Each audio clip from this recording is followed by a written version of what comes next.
छत्तीसगढ़ के सरगुजा क्षेत्र में की कला रजवार भित्ति चित्र जो पहले दीवार पे डायरेक्ट की जाती थी।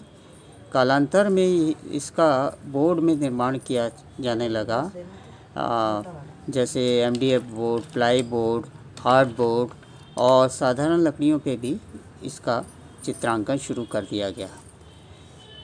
रजवार भित्ति चित्र छत्तीसगढ़ के सरगुजा क्षेत्र की शिल्पकला है। ये एक ट्राइबल आर्ट फॉर्म है, जिसमें सबसे पहले दीवार पे या बोर्ड पर चौक से या पेंसिल से आकृति बनाई जाती है। उस आकृति पे नारियल बुज की रस्सी को आधा इंच खीले से फिक्स किया जाता है, उसको ठोक के खीले से फिक्स किया जाता है। उसके ऊपर मिट्टी की एक लेयर लगाते हैं, उसको एक दिन के लिए सूखने छोड़ दिया जाता है। तत्पश्चात फिर दूसरे दिन मिट्टी की लेयर लगाई जाती है, जिसे दूसरे दिन छोड़ दिया जाता है। ध्यान रहे ये मिट्टी सरगुजा क्षेत्र के पुरपुटहा गांव की मिट्टी होती है। इसकी क्वालिटी ये रहती है, इसमें इलास्टिसिटी बहुत ज़्यादा रहती है और ये इसलिए ये फटती नहीं है। ये इस तरह जो मिट्टी की जो परतें लगाई जाती हैं 5 से 6 बार लगाई जाती हैं और इसमें एक एडहेसिव यूज़ किया जाता है, जिसमें पहले गोंद का यूज़ किया जाता था। आजकल पीडीलाइट का जो एडहेसिव है उसको यूज़ किया जाता है। इसके पश्चात जब 6वीं या 5वीं परत में जब मिट्टी नहीं फटती है, तब उसके बाद साधारण चाकू से उसमें फिगर बनाया जाता है और फिगर बना के फिर उसे एक दिन के लिए छोड़ दिया जाता है। तत्पश्चात उसे सैंड पेपर से घिस के स्मूथ किया जाता है और फिर उसे एक दिन के लिए छोड़ दिया जाता है। उसके बाद उसमें सफ़ेदी पहले चूना का उपयोग किया जाता था। आजकल अच्छी फिनिशिंग के लिए डिस्टेम्पर का उपयोग किया जाता है और उस डिस्टेम्पर की 2 या 3 परत लगा के फिर उसे एक दिन के लिए छोड़ दिया जाता है। उसके बाद फिर उसमें बैकग्राउंड कलर की कलरिंग होती है। तत्पश्चात फिर एक दिन के बाद छोड़ने के बाद फिर उसमें फिगर्स की कलरिंग होती है। इस पूरी विधि में करीब 20 से 25 दिन लगते हैं और मिट्टी की इतनी ज़्यादा परतों के कारण यह एकदम रॉक हार्ड हो जाता है।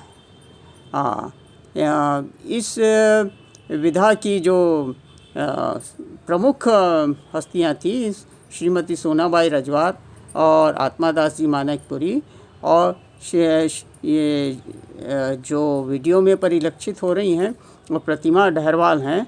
इन्होंने भी हाल में राज्य पुरस्कार, जिसे कि राज्यपाल पुरस्कार भी कहा जाता है, छत्तीसगढ़ गवर्नमेंट का, वह प्राप्त किया है। उसमें उनका चयन हुआ है और ये इनकी 1956 में स्थापित राष्ट्रीय पुरस्कार में श्रीमती सोनाबाई रजवार के बाद प्रतिमा डहरवाल जी की ही पेंटिंग राष्ट्रीय पुरस्कार, जिसे राष्ट्रपति पुरस्कार कहता है, उसके फाइनल राउंड में पहुंची है। इसके पहले किसी की नहीं पहुंची है। ये फाइनल राउंड में पहुंचने के लिए करीब 4 दौर होते हैं। पहला स्टेट गवर्नमेंट का, फिर रीजनल, फिर जोनल, फिर फाइनल में भी और राउंड होते हैं। तो ये दूसरी कलाकार हैं जिनकी कलाकृति राष्ट्रीय पुरस्कार के अंतिम पड़ाव तक पहुंची है। ये इस दृश्य में परिलक्षित जो पेंटिंग है गोंचा पर्व पर आधारित है। गोंचा पर्व इसका नाम हुआ कि जो नीचे में आपको दिख रहा है एक तुक्की होती है जो कि बांस से बनी रहती है। इसमें गोंचा नाम का फल डाल दिया जाता है जो छोटा रहता है, और उस तुक्की में डालने के बाद उसे पुश करने पे उससे तोप जैसी आवाज़ निकलती है, जिसे जगन्नाथ जी की यात्रा में सलामी के रूप में उसे चलाया जाता है। ये 1408 में जब पुरुषोत्तम देव जी जो जगदलपुर के महाराजा थे, जब जगन्नाथपुरी गए, वहाँ से लौटते समय वहाँ के राजा ने उन्हें 16 चक्कों वाला यह रथ प्रदान किया था और उन्हें रथपति की उपाधि दी गई थी। इसके बाद से ही जगदलपुर में ये गोंचा पर्व की शुरुआत हुई। ये आषाढ़ शुक्ल की द्वितीया में मनाया जाता है और इस में श्री जगन्नाथ जी यानी कृष्ण जी महाराज अपने भाई बलभद्र और सुभद्रा माता के साथ अचानक घूमने निकल जाते हैं। तो उसके बाद कई दिन हो 2-3 दिन हो जाते हैं, वो घर नहीं लौटते। तो लक्ष्मी माता जो हैं उनको ढूंढने निकलती हैं और ढूंढते ढूंढते जनकपुर पहुंचती हैं, जहां कृष्ण जगन्नाथ जी को देख के बहुत नाराज़ होती हैं और उनसे शास्त्रार्थ करती हैं हेरा पंचमी के दिन, और तत्पश्चात फिर वापस लौट जाती हैं।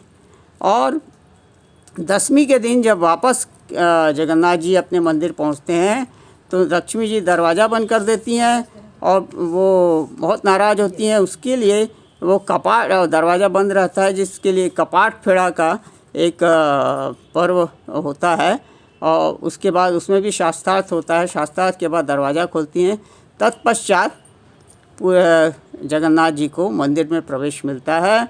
और इस पर्व की खासियत यह है कि इसमें पूरे भोजन की व्यवस्था अरण्यक ब्राह्मण करते हैं, जो कि जब पुरुषोत्तम जी जो महाराज जी जब लौट रहे थे तो 360 अरण्यक ब्राह्मण जिन्हें पहाड़गंज के राजा ने बंदी बना लिया था उन्होंने मुक्त कराया था।